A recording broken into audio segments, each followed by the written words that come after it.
خداوند یسوع مسیح کے بابرکت و فتح مند نام میں آپ سبوں کو سلام۔ میں باسم ڈیوڈ خدا کا کلام آپ کے ساتھ شیئر کرنا چاہتا ہوں۔ ہمارا ٹاپک وہی ہے آدمی کا ضمیر خدا کا چراغ۔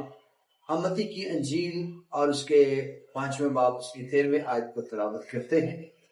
تو کلام مقدس میں یوں مرقوم ہے، بلکہ 5 باب اس کی 14ویں آیت میں لکھا ہے، تم دنیا کے نور ہو، جو شہر پہاڑ پر بسا ہے وہ چھپ نہیں سکتا، اور چراغ جلا کر پیمانے کے نیچے نہیں بلکہ چراغ دان پر رکھا جاتا ہے، رکھتے ہیں تو اس سے گھر کے سب لوگوں کو روشنی پہنچتی۔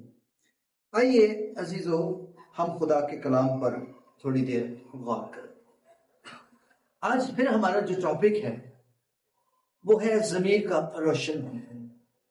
تو جب ہم روشنی کی بات کرتے ہیں تو یہ روشنی ایماندار کو ظاہر کرتے۔ تم دنیا کے نور، پہلا نور خداوند یسوع مسیح ہے، جس نے تمام زندگیوں کو روشن اور منور کی۔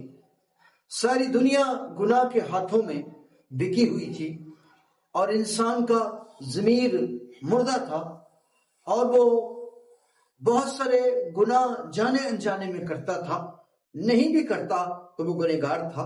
مسیح خداوند کے کفارے کے سبب سے ہمیں اس نے نور کے فرزند بنا دیا۔ ہم نے یسوع خداوند کو قبول کیا، خداوند کے فرزند بن گئے، نور کے فرزند بن گئے۔ اب جو لوگ روشن ہیں، منور ہیں، وہ ان چراغوں کی مانند ہیں۔ خدا کے کلام میں لکھا ہے، تم دنیا کے نور ہو، جو شہر پہاڑ پر ہے وہ چھپ نہیں سکتا۔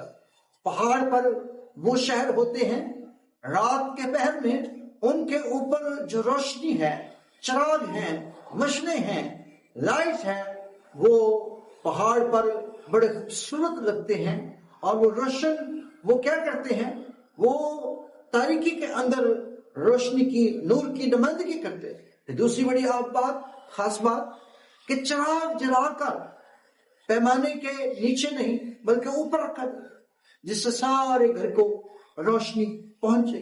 ایک ایماندار کے سبب سے، ایک کے نجات پانے کے سبب سے پورا خاندان نجات پاتا ہے۔ بائبل مقدس کے مطابق ہم جب ضمیر کی بات کرتے ہیں تو پہلا حوالہ لوکا کی انجیل میں لکھا ہے، مصر بیٹے نے جب اپنے باپ سے حق مانگا اور وہ ملک چھوڑ کر چلا گیا، پیسہ بدچلنی میں اڑا دیا، اس ملک میں کال پڑا، وہ سوروں کے ساتھ رہ کر پھلیاں کھانے لگا۔ جب وہ پھلیاں کھاتا ہے تو ایک دن اس کو یاد آیا کہ میرے باپ کے گھر میں نوکروں کو اچھا کھانا ملتا ہے، اور اس کے ضمیر نے اس کو ملامت کی۔ جب آپ بہتر سوچتے ہیں، اپنے باپ کو یاد کرتے ہیں، آسمانی باپ کو، اس کے وعدوں کو یاد کرتے ہیں، خدا کے کلام کو یاد کرتے ہیں، اپنی زندگی کو کمپیئر کرتے ہیں، تو آپ کا ضمیر آپ کو ملامت کرتا ہے۔ اور مصر بیٹے کے ضمیر کو ملامت کیا، اور اس نے فیصلہ لیا اور اس پر عمل کیا، اور وہ اپنے باپ کے گھر میں گیا اور وہ کہنے لگا، اے باپ، میں تیرا اور آسمانی باپ کا گنہگار ہوں، میں تیرا بیٹا کہلانے کے حقدار نہیں ہوں، مجھے اپنے نوکروں جیسا کر لے۔ باپ نے باہیں پھیلائی اور کہا، تو کھو گیا تھا، مل گیا، مر گیا تھا، زندہ ہو گیا، اور کہا نوکروں سے اس کی پوشاک کو تبدیل کر دو، اس کو انگوٹھی پہنا دو، اختیار دو، اور ایک برا ذبح کرو، ضیافت کرو اور خوشی مناؤ۔ یہ کھو گیا تھا، واپس آ گیا، مر گیا تھا، اب زندہ ہو گیا، کیونکہ اس کے ضمیر نے ملامت کیا اور وہ بحال ہو گیا۔